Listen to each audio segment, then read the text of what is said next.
Bolivia is set to approve a new draft constitution which would, in the words of President Evo Morales, refound the country and bring the state closer to the people.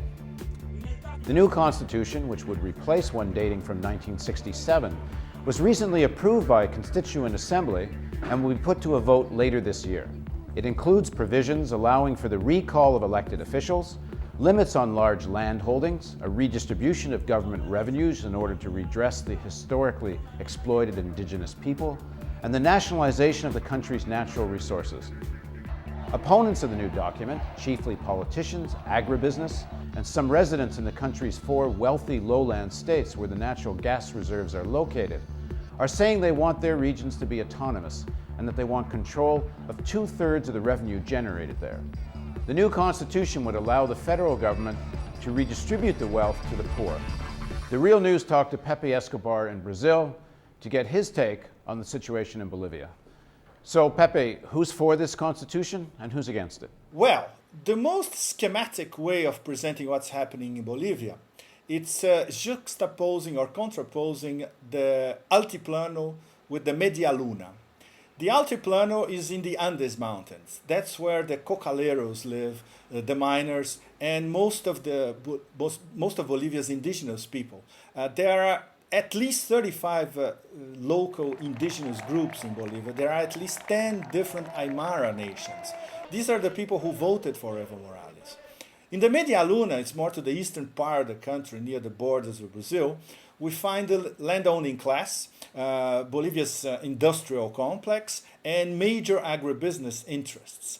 So what we have is basically classic class struggle. It's the rich against the excluded since the beginning of the Spanish colonization in the 16th century.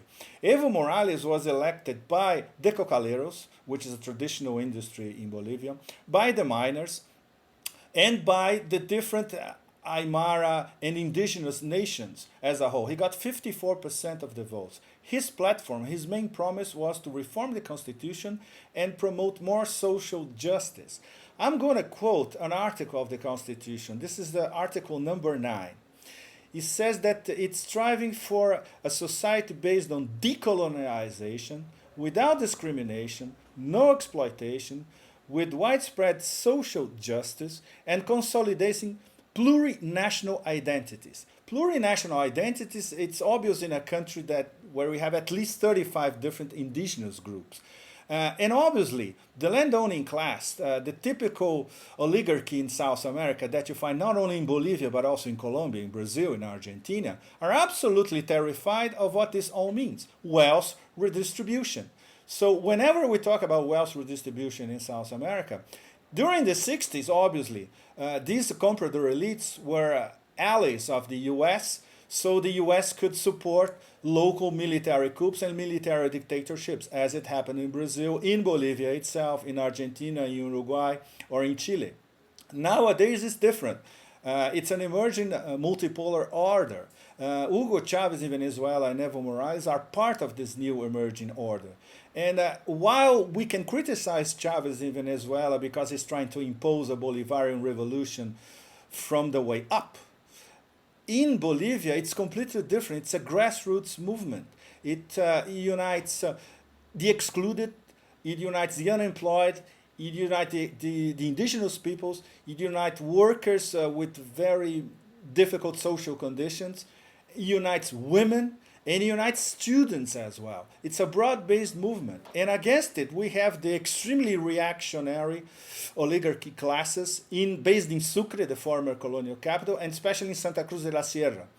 And obviously, in the middle of all this, we have foreign interference. And foreign interference means basically, in the case of Spain especially, Spanish interest in South American natural resources. So no wonder, if you read Spanish and you go to the Spanish press and the way they cover what's happening in Bolivia, they paint Morales as a diablo, a devil, as bad or even worse as Chavez, because he's defending the right of the excluded.